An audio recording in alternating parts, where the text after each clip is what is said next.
Hey everybody, welcome to today's video. I have a great lineup of dollar store Christmas DIYs to share with you today, and I'm just super excited to get right into this one. When I am done with these products, you are not even going to know they came off of a dollar store shelf. So I just also wanted to say a big shout out to everybody who has subscribed over the last couple of days. I got a lot of new subscribers here. So thank you so much, everybody. And thank you for your comments and all your likes as well on my last dollar store video.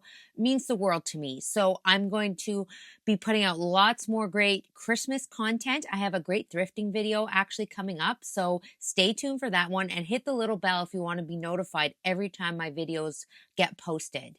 So we're going to just jump right into today's video. We got a lot to get through, and I'm just super excited to share it with you. If you haven't already subscribed, please hit that little subscribe button. It means the world to me, and you're not going to want to miss this great content that I have planned.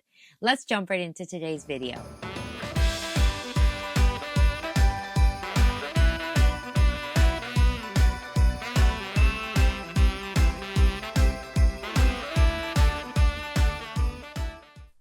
So for my first DIY, when I was in the Halloween section at Dollarama, I saw this skeleton picture and I knew exactly as soon as I saw it what I was going to do with it.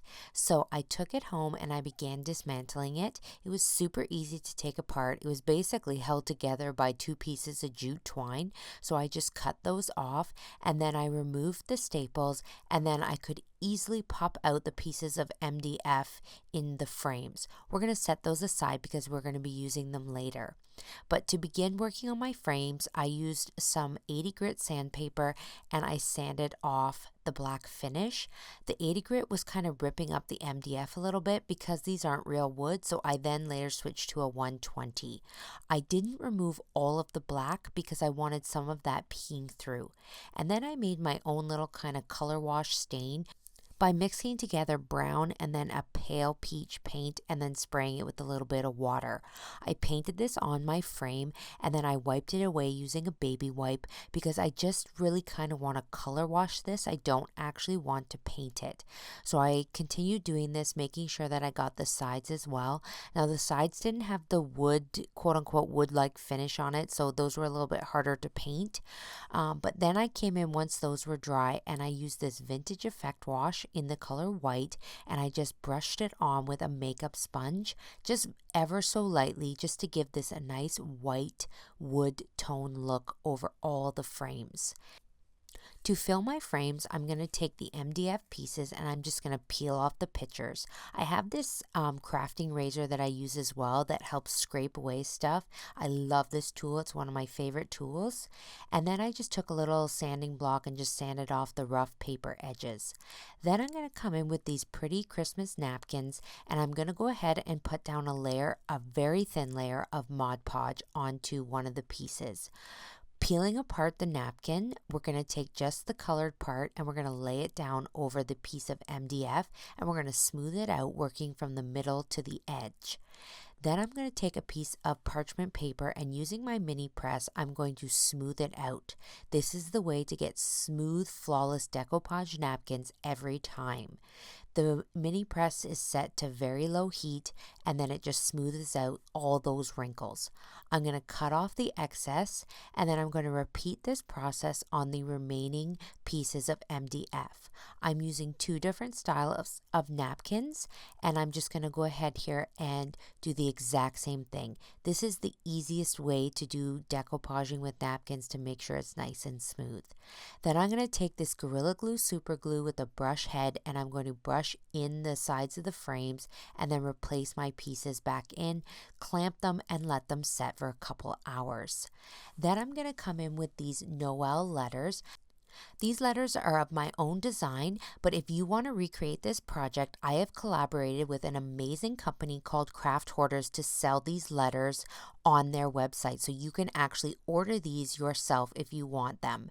They're so fun and unique for so many different projects.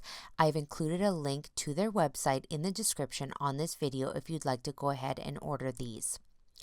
I painted them with some gold vintage effect wash, which is a color-like stain, so that you can still see the wood peeking through. Then I used a little bit of hot glue to secure them into the middle of my frames. To put my frames back together, I copied the exact same way they were at the Dollarama, except for instead of using cheap jute twine, I came in with a very chic velvet ribbon. So I placed the frames back over onto their fronts, and then I'm going to use my velvet ribbon, and I'm just going to follow the exact same staple holes that the Dollarama had already had in here. So this was super easy to put back together with my crown stapler. And then just to finish off my project, I'm going to go ahead and just add a nice little bow at the top just to give it that nice little bit of embellishment. So I'm just going to create a super easy bow here using the pinch technique and then some floral wire. So all you have to do is pinch the bow in between your fingers, wrap the floral wire around, tighten it, and then secure it to the top of my frame. This project turned out so cute, and you would never know it used to be Halloween.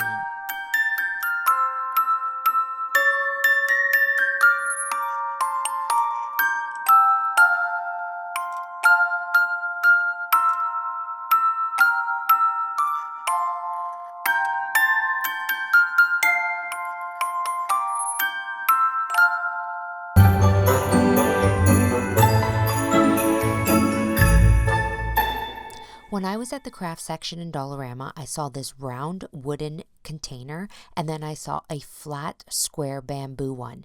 The minute I saw them together, I knew they had to be a snowman hat. So I brought them home, and then I'm going to make over the base part with this unicorn spit glaze. Because it's shiny bamboo, I just didn't think acrylic paint would stick very well. And then since I've already done that for the bottom, I'm going to remove the canvas in the round one, and I'm just going to continue on with the unicorn spit glaze, and I'm going to paint this as well. Once it's dry, I'm going to come in with some hot glue and some super glue, and I'm going to fixate it to the square bamboo piece. Then I'm going to come in with this black wax from Country Chic Paint, and I'm going to do it intermittently all over the base and as well as the round part. This is going to give my piece some depth and dimension and give it a little bit of wear. I know it's black on black, but when the light catches this thing, it looks really good. Then I'm going to come in with some Vintage Effect Wash in white, and I'm just going to use a stencil brush, and I'm going to go intermittently on the edges, brushing on the Vintage Effect Wash, and then just kind of rubbing it in. And because the wax is already on here, that's going to work well with the Vintage Effect Wash too. Then I'm going to take this linen ribbon, and I'm just going to wrap it around the circle container, hot gluing it in place. And then I'm going to come in with this other decorative ribbon that I got at Dollarama. It has little tiny Christmas trees on it. It's so cute.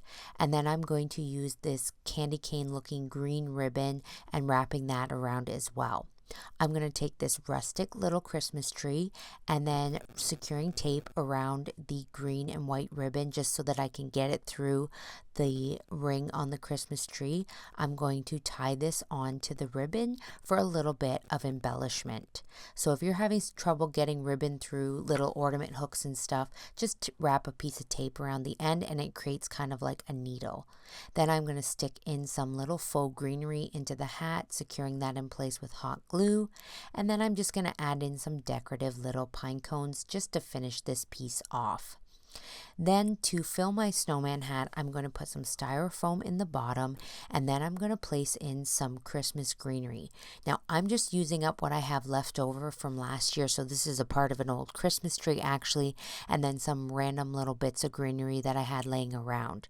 This one is a pick from Dollar Tree, and I'm just going to stick that in there to finish it off. And this is my finished little snowman hat centerpiece.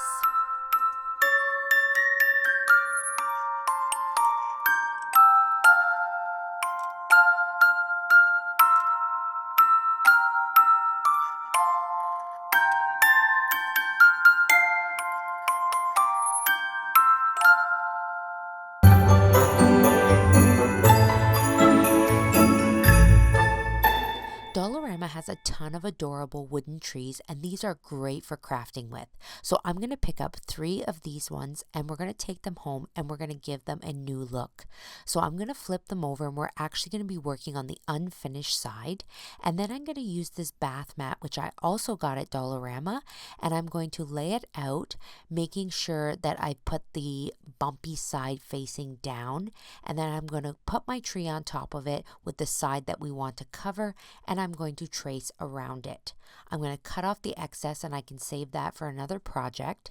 I'm going to put some hot glue on the back, and then I'm going to go ahead and I'm going to stick it down. This just makes it easier to cut if you glue it first. So press it firm and let the glue set, and then I'm going to put a cutting mat underneath because I'm going to be using a sharp X-Acto knife to cut off the excess. It's a little bit of work working around all the edges of the tree, but if you just exercise some patience and stick with it, you can eventually get it, and then you can come in with some scissors as well just to trim it up and fix up any of the edges. For my next one, I picked up this scarf at Dollarama. I just loved the green color. I thought it was so pretty. So we're going to do the same thing with this tree, just gluing the fabric of the scarf down in place and then using a combination of scissors and the X-Acto knife to cut out the scarf around the tree. And don't worry about the remainder of the scarf. I am going to be using that in an upcoming project towards the end of this video, so stay tuned for that. It's going to be so cool.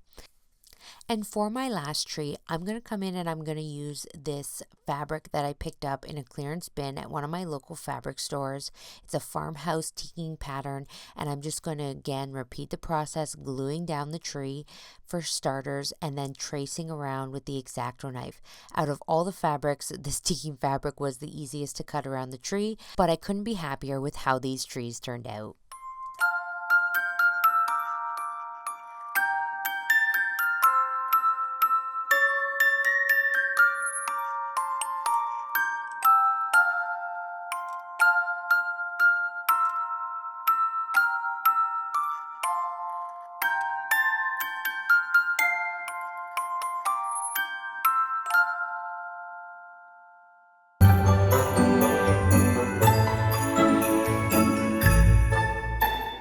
Alright, so I'm back in the Halloween section again at Dollarama, and I saw this Dead and Breakfast sign for $4, and I was just more interested in the way it was framed. I used my craft razor to remove the glitter, and I am showing you this in real time to show you how amazing this stuff is at removing glitter.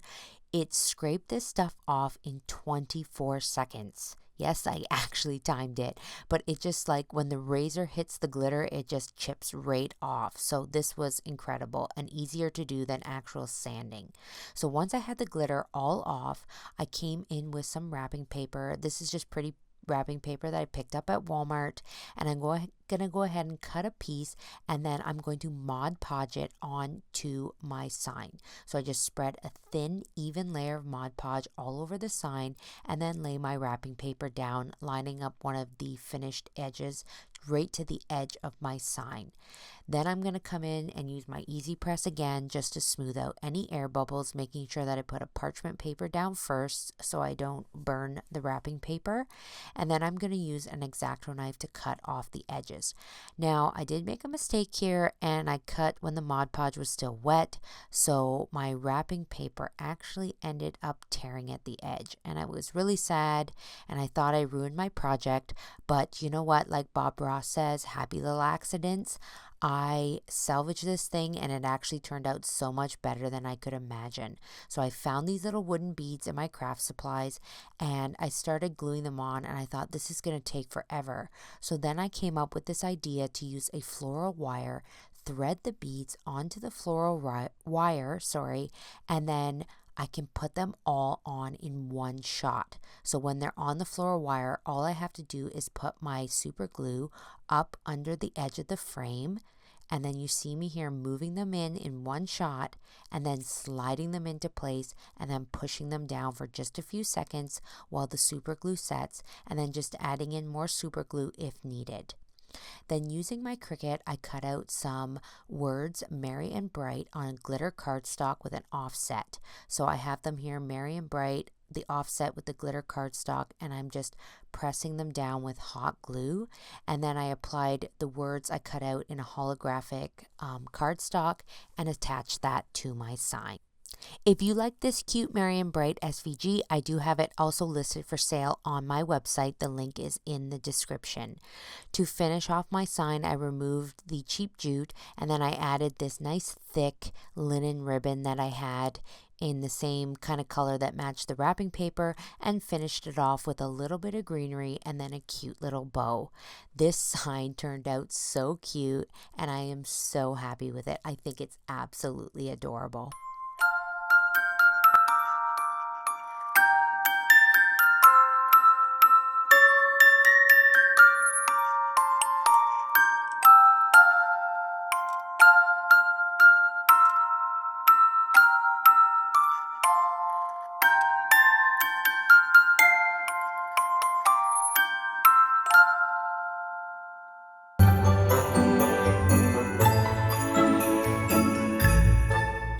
Now, if you follow me on Instagram too, you may remember these kooky pumpkins that I picked up from Dollarama and turned into a stacked pumpkin wrapped in yarn. And when I did that, a lot of people commented saying it looked like a snowman. So I decided, let's make it a snowman. So I had this big Bernat blanket yarn, and I'm just wrapping it around the frame of these kooky pumpkins, which I've removed all that tacky whatever that stuff is. It feels so gross. And then I just got this cute little hat from Dollarama, and then I'm just coming in with some black chunky yarn as well, just to make some eyeballs. And quite honestly, I didn't really know what I was doing here. I just kind of thread the yarn through and then tied it behind just a couple times, just till I got thick eyeballs that I wanted. But then for the mouth, I actually wanted little kind of round circles, so I did that like knot tying technique where you go to act like you're going to tie a knot, but then you just keep wrapping it and wrapping it and wrapping it, and you can see me doing that here. So I'm just wrapping it on each side, going around and around and around, and then you pull it, and then when you pull it, you end up with a nice little circle. There's actually a technique for this. I think it's called crochet eyes. I could be wrong on that, but anyways, it's basically what crocheters do when they're making like little crochet stuffed animals to fill in the eyes. So you'll see here when I pull it, it's going to make a nice little kind of circle. And then I'm going to take that little circle, and the same thing that I did with the eyes, I'm just going to feed it through the back, and then I'm going to tie it off behind. For the nose, I had this little gold Christmas tree, and I apologize about my camera here. The sparkles on the tree were actually interfering with the focus, so I didn't really get a good shot, so I apologize for that. But it's basically just a gold sparkle tree, little Christmas tree that I glued in, and then I did wood beads for the buttons. Now this is where the scarf is going to come in. We're going to use the rest of that scarf that we had from the Christmas tree video, and I'm just going to wrap it around. I cut it and trimmed it to make it a little bit thinner, and then I'm just going to sew it in. So I just took a little needle and thread, and then I just sewed it in from behind, working up and down, and actually just placing the thread and kind of like scrunching up the scarf and using the thread to hold it that way so it looked realistic. Then I'm going to put my hat back on, and I'm going to sew that on as well because I had a hard time with this staying on. It just kept slipping off. So we're going to put a couple little loops of thread in there just to make sure it stays. And this is the finished snowman.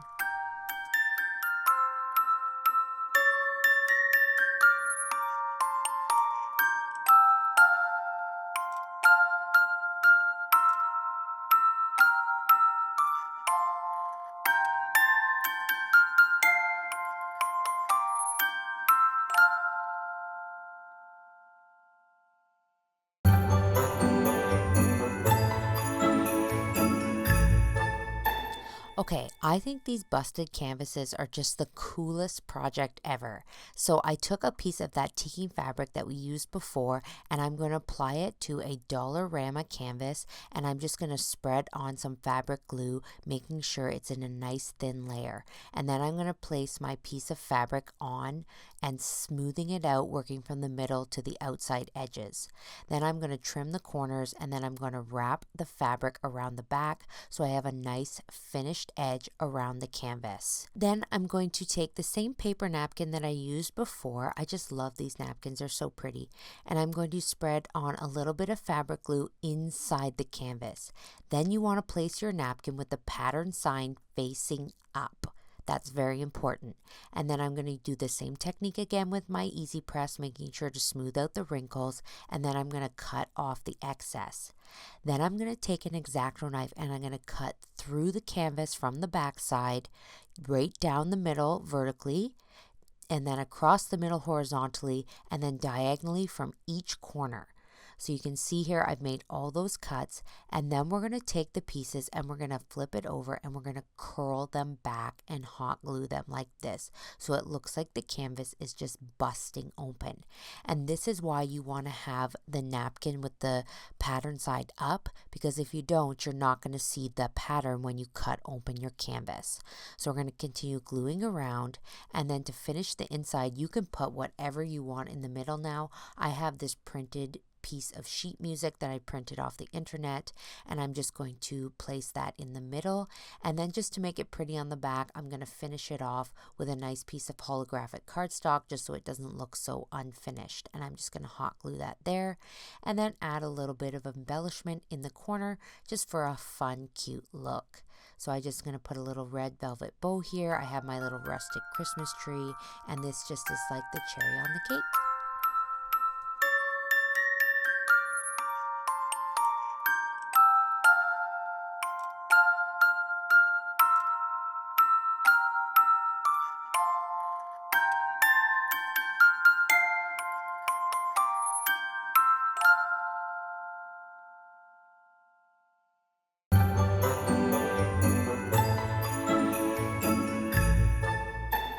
Alright guys, for my last project, when I was in HomeSense the other day, I came across these Tapestry vintage looking pillows. They were $34, but they're so cute, and I feel like these Tapestry pillows are really in this Christmas. They're like from the 90s and they're making a comeback. I just think they're adorable. And when I was in Dollarama and I saw these Tapestry looking placemats, the minute I saw them, I was like, that could totally be a pillow. So I grabbed one of these with the cute Christmas bells. They were $2.50 and $2.25, and I'm going to go ahead and I'm going to sew my own pillow. So I used some more of that ticking fabric that I had from before, and I just cut it off the same size as the placemat, and then I placed them right sides together, and then I just sewed around them with my sewing machine. I cut off the corners, and then I flipped them back right side out, and then I super simple just stuffed it with some cotton batting, and then I re-sewed up the little edge that I left open so that I could flip them back out. And this was super easy to do. It's the most basic sewing that you can do, and if you don't want to sew, you could always do this with fabric glue.